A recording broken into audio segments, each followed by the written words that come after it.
महासमुंद जिले की किसानों को मिलेगा अब सिकासेर का पानी। नहर निर्माण सर्वेक्षण कार्य को मिली स्वीकृति। महासमुंद जिले के किसानों को अब सिकासेर जलाशय का पानी प्राप्त होगा, जिसके लिए नहर निर्माण हेतु सर्वेक्षण कार्य की स्वीकृति शासन के द्वारा प्राप्त हो चुकी है। झांत हो कि महासमुंद लोकसभा क्षेत्र के सांसद चुन्नीलाल साहू, जो कि स्वयं एक किसान है, उनके द्वारा लगातार उक्त जलाशय के पानी को कोडार बांध तक लाने के लिए शासन के द्वारा स्वीकृति हेतु प्रयास किया जा रहा था, जिसमें उन्हें सफलता मिली है। नहर निर्माण कार्य के लिए छत्तीसगढ़ के बजट में स्वीकृति मिलने पर सांसद श्री साहू ने कल पत्रकार वार्ता आयोजित करके राज्य की विष्णुदेव सरकार सहित केंद्र की मोदी सरकार के प्रति धन्यवाद ज्ञापित किया। आइए इस विषय में चर्चा करते हैं महासमुंद लोकसभा क्षेत्र के सांसद चुन्नीलाल साहू जी से। आज बुरी क्षेत्र के किसान बंधुओं का सुबह से मुझे फोन आने लगा है कि कल छत्तीसगढ़ की सरकार, विष्णुदेव की सरकार ने इस क्षेत्र की जनता की जो मांग रही है,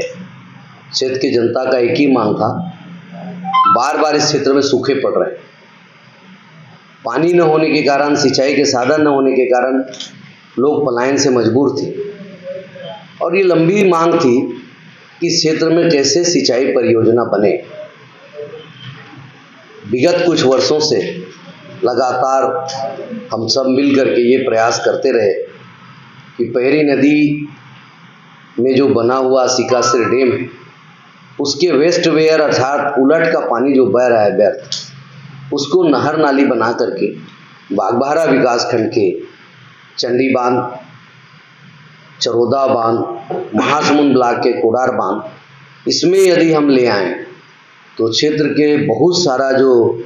खेतों, सूखे खेतों में पानी चली जाएगी।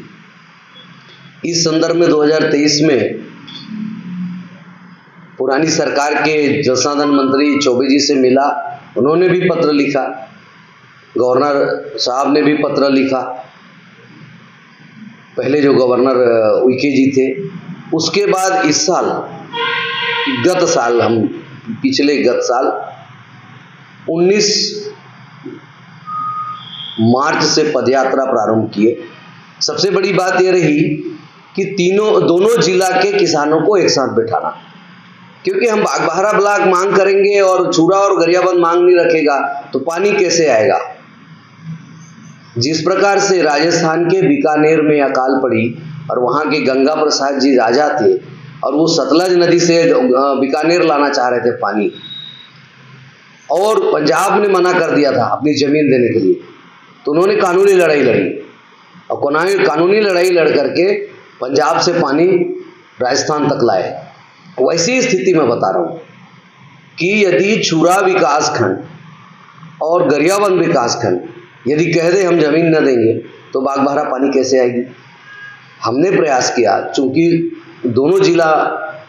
की जनता ने मुझे जनप्रतिनिधि बनाया है, मैंने पहले गरियाबंद का ऊपरी हिस्सा जो जहाँ से पानी शुरू होना है वहाँ विश्वास में लिया, उनका जन समर्थन लिया, चूरा विकासखंड का जन समर्थन लिया, फिर फिंगेश्वर विकासखंड के 18 गाँव का जन समर्थन लिया, फिर उसके बाद हमारे जो सभी वरिष्ठ नेता हैं, आदरणीय मदन देवांगन जी बैठे, इन सबसे मैं चर्चा किया, सबसे मैं आग्रह किया कि दलगत राजनीति से ऊपर उठ करके एक किसान हित में हम लोग सोचे, और जन समर्थन मिला। सरपंच, जनपद सदस्य, जिला पंचायत सदस्य, सारे लोगों ने, हमारे मंडल के अध्यक्ष, एक एकता के साथ हम लोगों ने पिछले बार 19 मार्च से उंडा गांव से सिकासेर से पदयात्रा 150 किलोमीटर पदयात्रा किए और बहुत ही सफल पदयात्रा रहा। आखिरी दिन जब हम जल संसाधन मंत्री चौबे जी को घेराव करने गए, 1700 लोग पहुंचे उस घेराव कार्यक्रम में, तो उन तक तो हमको पुलिस ने जाने नहीं दिया, लेकिन हम राज्यपाल से मिले और राज्यपाल जी ने तत्काल त्वरित कार्रवाई करते हुए, हरिभूषण जो जी हैं अभी, उन्होंने तत्काल कार्रवाई करते हुए सरकार को पत्र लिख करके बजट में प्रावधान करा करके मुझे भी पत्र दिया, जिसका कॉपी मैं आपको दूंगा। फिर अभी चुनाव के पहले हमारे सभी कार्यकर्ताओं ने एक स्वर से भारतीय जनता पार्टी के सभी वरिष्ठ नेता को कहा कि एक ही मांग है हमारा कि बागबाहरा विकास खंड में पानी कैसे आए, इसको घोषणा पत्र में लागू किया जाए। और तत्काल भारतीय जनता पार्टी ने अपने घोषणा पत्र में शामिल किया कि हम 2025 तक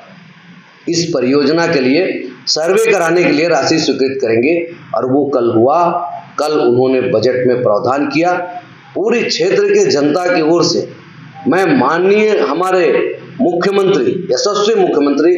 विष्णुदेव साय जी और इस देश के वरिष्ठ पूरे विश्व के नेता नरेंद्र मोदी जी को आभार व्यक्त करूंगा कि ये इस क्षेत्र की जनता की, इस क्षेत्र के लोगों का जीवन का आज एक आधार बनने जा रहा है। लोग पलायन से पीड़ित थे, वो पलायन भी रुकने में ये बहुत बड़ा एक हमारे लिए वरदान साबित होगा। तो मैं पुनः आप सबको भी मैं बधाई देना चाहूँगा। हमारे पदयात्रा में इलेक्ट्रॉनिक मीडिया, प्रिंट मीडिया, सारे मीडिया ने, आप सब ने, हम तो पदयात्रा किए लेकिन हमारे पदयात्रा को जन जन तक पहुंचाने का आपने काम किया है और ये बात ऊपर तक गई और हमारे सभी वरिष्ठ नेता ने इस बात को सहयोग किए। इसके लिए मैं सबको आभार व्यक्त करता हूं और धन्यवाद ज्ञापित करता हूं।